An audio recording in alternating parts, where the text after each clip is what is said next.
j'aimais beaucoup mes cheveux quand même. Et je me disais, waouh, franchement, cette maladie est vraiment en train de me métamorphoser. Et Ariel, comme d'habitude, il me dit, avec ou sans cheveux, t'es belle, avec ou sans cheveux, je te préfère. Et puis voilà. Après, j'ai pas menti. Hein.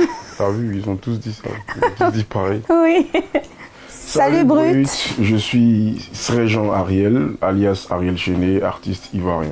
Je suis Nadi Assabé, actrice comédienne, animatrice télé et créatrice de contenu.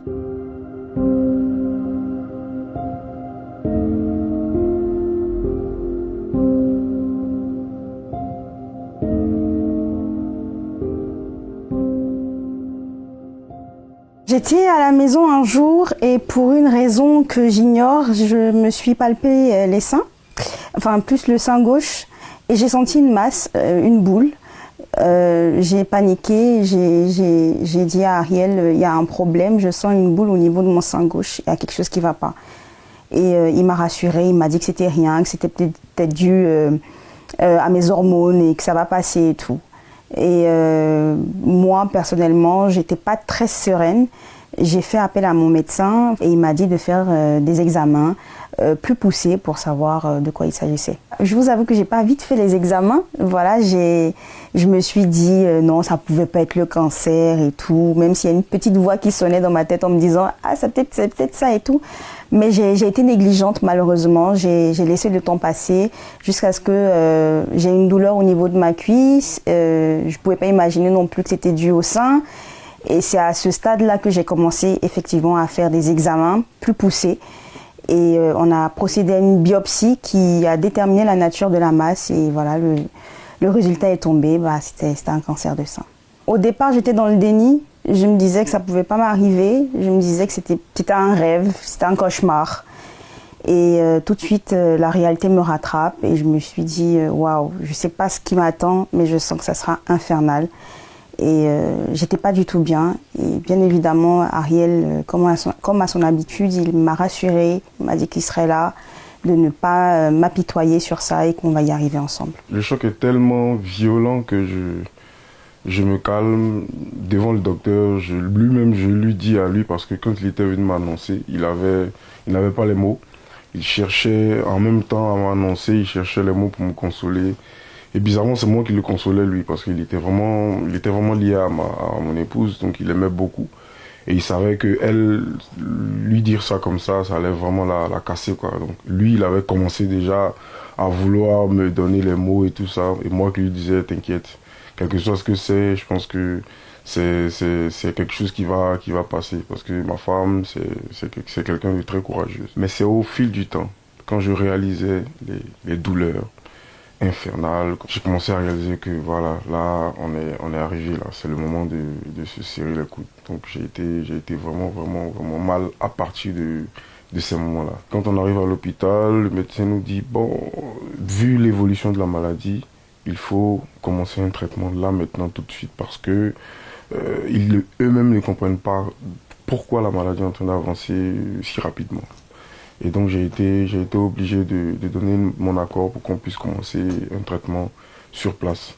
Et franchement, nul n'était la main de Dieu, on n'en serait pas là aujourd'hui. Parce qu'on a vraiment traversé des moments très très sombres. Parce que quand vous apprenez que vous avez la maladie, Nadia, elle est déjà très avancée, c'est ça? Oui, parce qu'elle s'est répandue dans mes os. Du coup, toutes les douleurs que je ressentais étaient liées aux os. C'était pas le sein en lui-même, c'était plus les douleurs osseuses. Et c'était des grandes douleurs? Énormes, inexplicables. Non, je ne saurais pas décrire ces douleurs-là, non. Et j'ai même pas envie de me rappeler de ça. Non seulement il y avait déjà les douleurs osseuses, en plus de ça, les douleurs de la chimio. Quand je dis douleurs, je parle des effets secondaires. C'était très compliqué. Après, vous voyez votre physique se métamorphoser. C'était très dur. Il fallait accepter tout ça. Il fallait accepter ça psychologiquement d'abord. C'était très, très, très compliqué. Des douleurs, des nausées, enfin, des baisses de globules blancs, on est faible, perte de goût. Il y a des moments où on se sent seul. Il y a des moments où... quand vous êtes seul la nuit, vous vous réveillez en pleine nuit, vos proches dorment, vous ne pouvez pas les réveiller. Mais À 80%, je me sentais pas seule. Je me sentais pas du tout seule. Il y avait Dieu qui m'aidait, il y avait ma famille qui m'entourait, d'amour, de joie. Parce que comme ils savent que je suis une personne remplie de joie, ils essayaient de faire des choses assez comiques et tout pour me redonner du sourire, même si parfois ça m'énervait quand même parce que je disais, mais ils me prennent pour quoi là? Genre, ils pensent que je vais mourir demain ou bien. Mais après, on en rigole et tout. Et j'ai vu à quel point ça a eu un impact positif dans ma santé. Au départ, j'étais dans une clinique de la place. Après, j'ai rencontré mon oncologue, qui est devenu mon meilleur pote aujourd'hui, mon oncologue. Ensuite, quand le ministère de la Santé a appris l'état de ma santé, ils ont tout de suite décidé de me prendre en charge. Et du coup, je suis partie au CNRAO, qui est le centre d'oncologie et de radiothérapie Alassane Ouattara, ici en Côte d'Ivoire, qui s'occupe de toutes ces femmes-là qui souffrent de cancer du sein. Franchement, ils font un travail énorme, autant psychologique que physique. Et merci à eux pour tout, parce qu'ils m'ont beaucoup aidé, franchement. Tant pour les patients et aussi pour les accompagnateurs. Exactement. C'est très difficile dans la mesure où tu te vois toi-même en train d'être obligé, quand c'est une personne très proche, d'être obligé de mettre une pause à toutes tes activités, à ta vie carrément, parce que moi, mon épouse, c'est comme, je dis souvent, c'est mon allié de combat. Et étant donné que la bataille est rude, on ne peut pas être en guerre sans allié, c'est compliqué. Donc quand on a un allié qui est à terre, il faut le remonter avant de continuer la bataille. Donc s'il faut mettre pause à la bataille, on met pause à la bataille, c'est ce qu'on a fait. C'est vrai que c'est mon épouse, mais vous savez, j'en connais, on en connaît des hommes qui lâchent l'éponge, pas parce qu'ils ont envie, mais parce que les conditions ne sont pas réunies pour.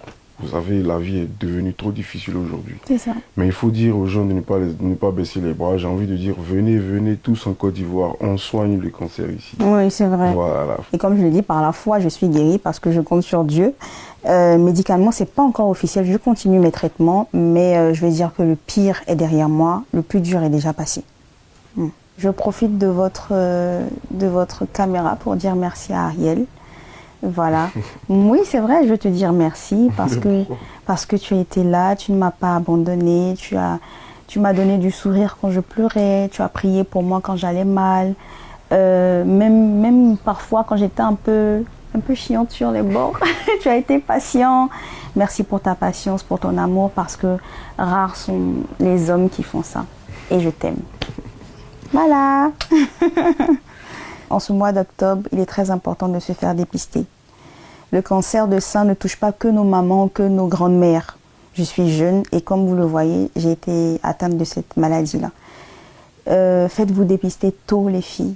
Allez-y dans les centres, faites-vous palper les seins à la maison de temps en temps pour essayer de voir. Si vous sentez une masse, allez-y rapidement à l'hôpital avant que le pire n'arrive. Parce que quand le cancer il est détecté tôt, il peut se soigner vite. Tu es petite. Il faut rentrer voir. Elle a des potes aussi, tu es un peu genre. Il va falloir te raser la tête, tes cheveux poussent vite. Il faut raser ta tête aussi. Chacune semaine, quoi. Tu continues de raser, tout ça c'est l'amour. Okay. Pas de problème. Merci alors. Donc, merci beaucoup. C'est ça.